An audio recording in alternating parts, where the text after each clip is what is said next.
to quickly touch on the World Hurdle. Big Bucks is due to run.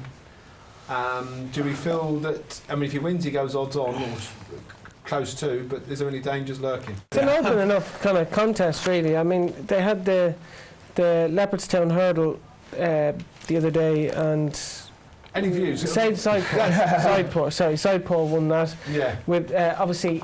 But when he's gone up, when Sidepaw was a non-runner. He's not found it, has he? That's the point, I think, with Sidepaw. Sidepaw. Well, it was interesting listening to Willie Mullins afterwards saying that he bought the horse quite cheap to start with, but he said apparently everyone else knew at the sales that it had bad knees except for me. He said, so he bought it relatively cheap. I don't know how much it was, but he wants extreme conditions, soft ground.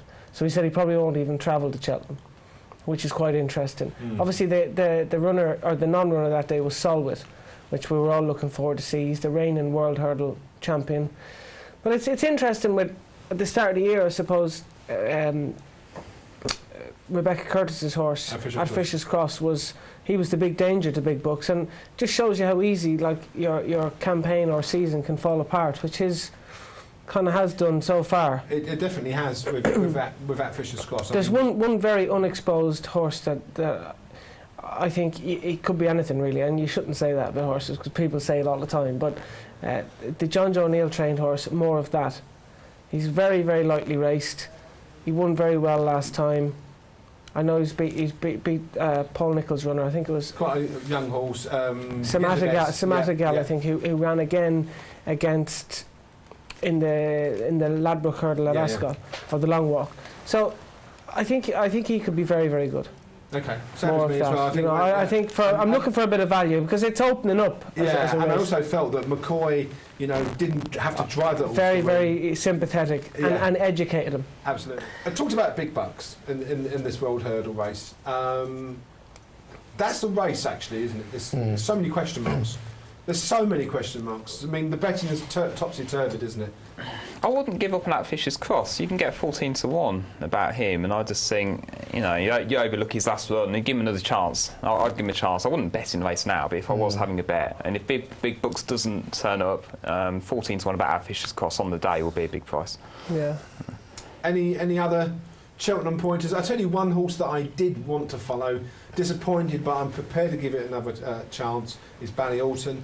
I think the mud-spattered conditions of Cheltenham have not been in its favour. They stepped the horse up from 2 miles to 2.5 miles. I know William's daughter rode the winner of that race. That's right, Lizzie but I just felt the ground mark. Ballyalton for me is one to watch. I don't know if you're going to run in the Neptune or whatever, but he's 16 to 1 for the Neptune at the moment. Yeah. And I'd be still keen on that. It's all the going concern for me would be if it comes up soft. And it was really muddy conditions on New Year's Day at Cheltenham, so I'm prepared to give that horse. I thought it run really well the time before that.